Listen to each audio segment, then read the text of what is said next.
Hi, I'm Chef Stephanie Izard in Chicago, and you're in my home kitchen.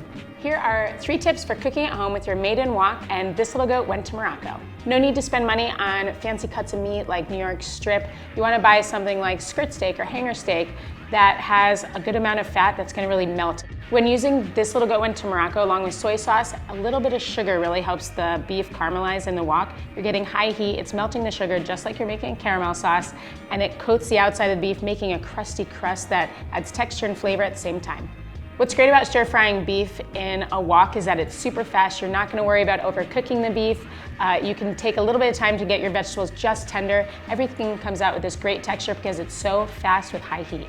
The maiden wok is perfect for this Moroccan beef recipe because it gets nice and hot and really holds the heat, so you can caramelize your beef, get great texture on your vegetables, then bring all the flavors together all in one wok, all very quickly.